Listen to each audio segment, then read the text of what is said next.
berseri, kulit putih bersih merahnya pipimu. Ya Aisyah putri Abu Bakar, istri Rasulullah. Sungguh sweet Nabi mencintamu, hingga Nabi minum di bekas bibirmu. Bila marah Nabi kan bermanja, mencubit hidungnya. Aisyah, romantisnya cintamu dengan Nabi. Dengan baginda kau pernah main lari-lari, selalu bersama hingga ujung nyawa kau di samping Rasulullah. Aisyah, sungguh manis sirah kasih cintamu, bukan persis novel mula benci jadi rindu. Kau istri tercinta, ya Aisyah Umairah. Sayang Rasul kasih cintamu. Aisyah, romantisnya cintamu dengan Nabi. Dengan baginda kau pernah main lari-lari, selalu bersama hingga ujung nyawa kau di samping Rasulullah. Aisyah, sungguh manis sirah kasih cintamu, bukan persis novel mula benci jadi rindu. Kau istri tercinta, ya Aisyah Umairah.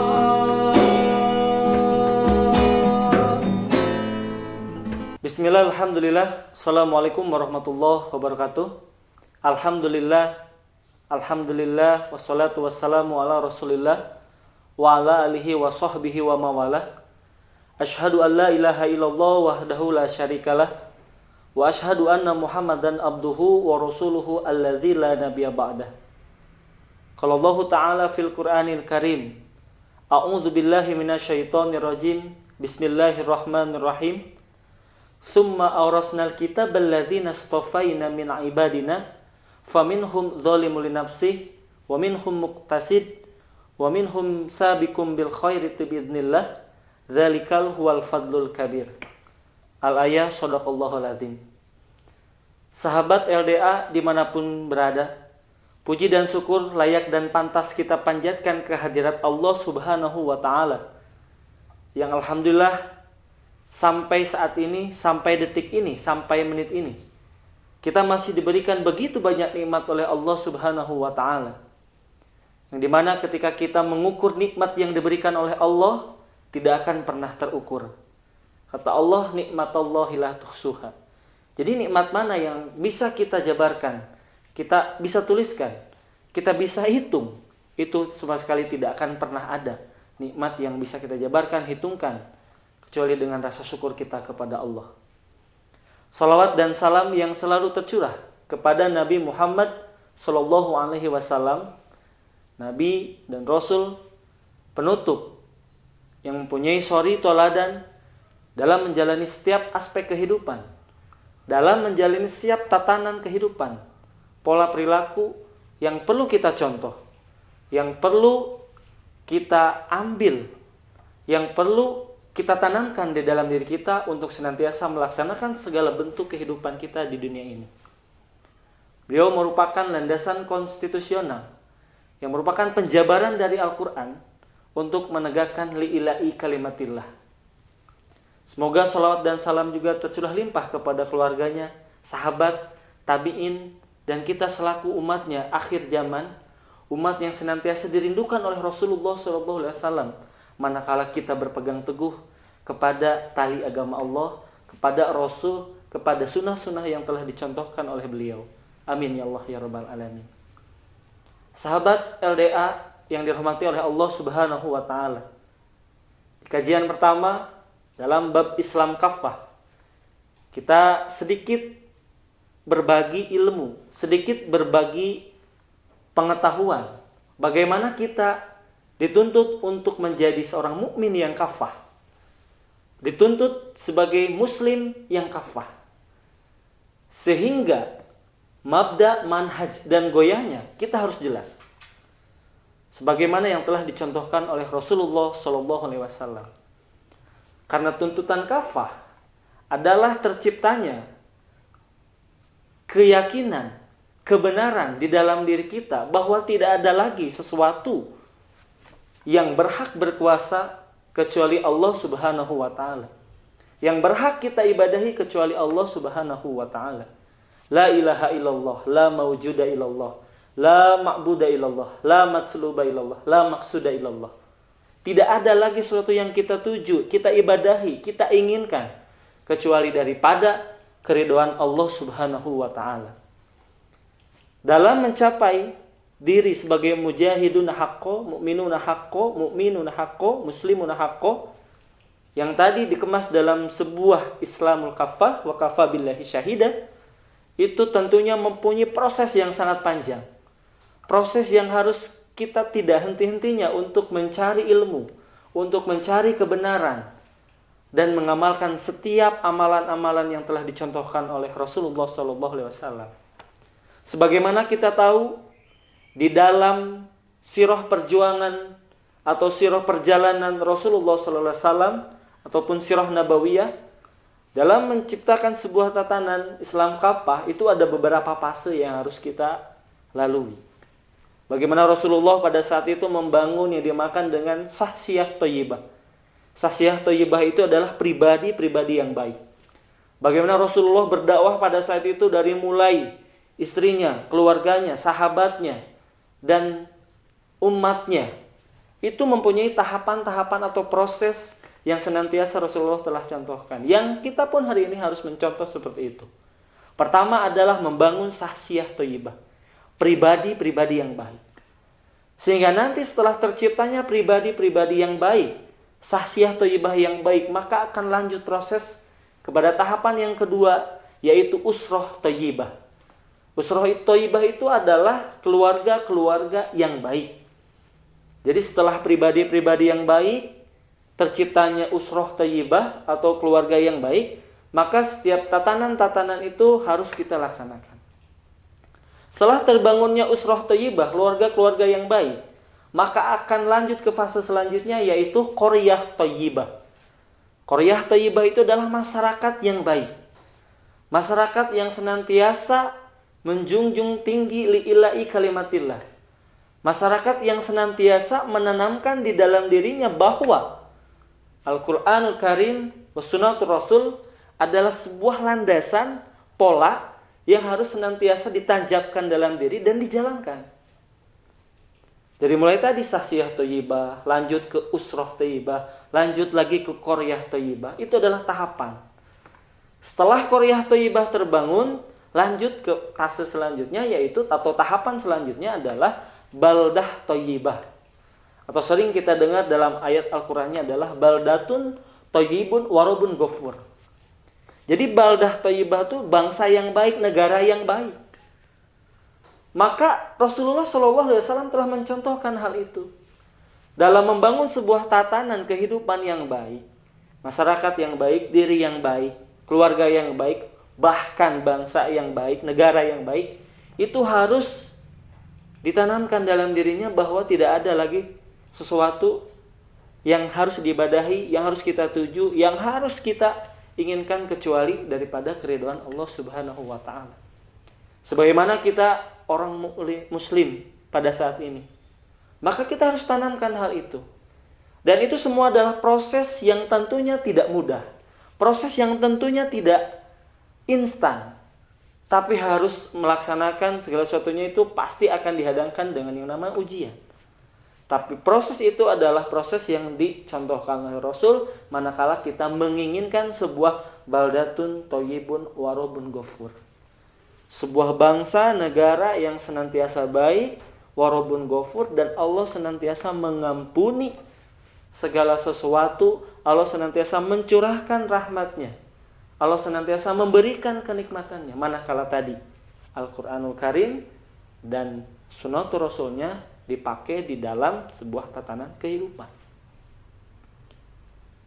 Di dalam ayat Allah menjelaskan, Allah berfirman, summa awrasnal kitab alladzina astafaina min ibadina faminhum dzalimun li nafsihi wa minhum muqtasid wa minhum sabiqum bil khairat biidznillah dzalikal huwal fadlul kabir. Apa korelasinya? Bahwa dalam tadi menciptakan pribadi-pribadi, keluarga-keluarga, masyarakat-masyarakat ataupun bangsa yang baik, itu adalah sebuah tatanan proses kehidupan yang harus kita jalani. Yang tentunya di dalam proses itu semua pasti ada orang-orang yang terpilih. Pasti ada orang-orang yang mampu, pasti ada orang-orang yang tidak mampu juga untuk melaksanakan sebuah tatanan itu, fase itu. Makanya di dalam Al-Quran Allah menjelaskan bahwa manusia itu atau mukmin muslim itu tergolong menjadi tiga golongan. Dalam Quran surat Fatir ayat 32 tadi, summa arsalnal kitab alladzina astafaina min ibadina. Kemudian kami jadikan orang-orang yang dipilih oleh Allah untuk memegang kitab-kitab. Summa arsalnal kitab alladzina min ibadina. Seperti itu. Dan ketika orang-orang yang dipilih oleh Allah Subhanahu wa taala itu tahu keilmuan, tahu tentang kitab-kitab, tahu tentang syariat, tahu tentang sunnah, tahu tentang ajaran, tahu tentang aturan, maka dijadikan tiga golongan oleh Allah. Pertama, ada orang yang senantiasa zalimul li nafsi. Zalimul li nafsi itu adalah yang senantiasa menzalimi dirinya sendiri. Dalam tafsir Ibnu Katsir itu jelaskan zalimul li nafsi itu adalah orang-orang yang senantiasa berbuat lebih banyak, condong berbuat kejahatan, keburukan dibanding kebaikannya, dibanding amal solehnya. Itu adalah zalimul li nafsi. Terus yang kedua adalah muqtasid. Sama, dalam Ibnu Katsir itu dijelaskan bahwa muqtasid itu adalah orang-orang yang senantiasa melaksanakan, kadang dia melaksanakan amal-amal soleh, kadang juga dia berbuat keburukan. Terus kadang dia meninggalkan yang sunnah dan lebih sering melaksanakan yang makruhnya. Itu adalah golongan yang kedua, golongan muqtasid. Adalah orang-orang pertengahan. Jadi kadang dia berbuat baik, kadang juga dia berbuat buruk. Kadang dia melaksanakan amalan-amalan sunnah, dan kadang juga dia meninggalkan amalan-amalan sunnah. Itu adalah orang-orang muqtasid. Seperti itu dijelaskan dalam Ibnu Katsir. Dan yang ketiga, golongan orang yang sabiquna bil khairati biidznillah. Yaitu orang-orang yang senantiasa sabiqum bil khairat. Senantiasa mengedepankan amal soleh. Senantiasa berbuat kebaikan. Fastabiqul khairat. Tapi biidznillah, dengan izin Allah. Itu adalah tiga golongan. Tadi pertama ada orang yang senantiasa sering, dia itu zalimul li nafsi. Jadi menzalimi dirinya sendiri. Dengan apa? Dengan melanggar aturan-aturan, dengan tidak melaksanakan kewajiban yang telah ditetapkan oleh Allah Subhanahu wa taala, dan melaksanakan sesuatu yang haram.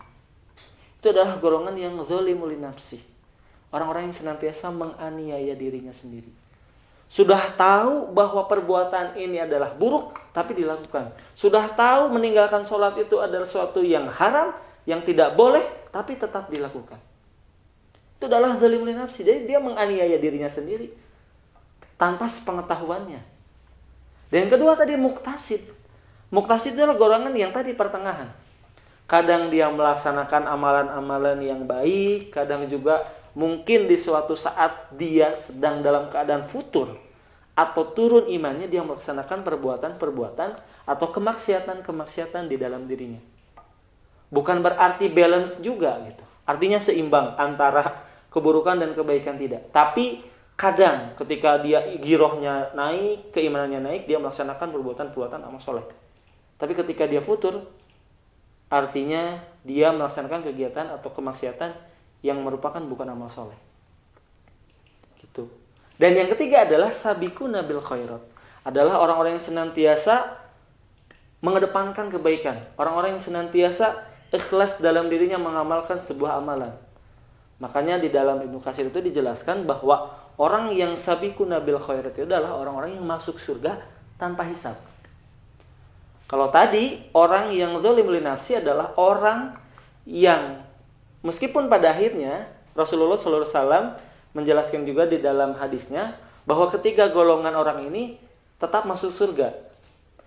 Tapi ada yang dihisab dulu, ada yang didiamkan dulu di padang mahsyar, dan ada juga yang langsung masuk surga tanpa hisab.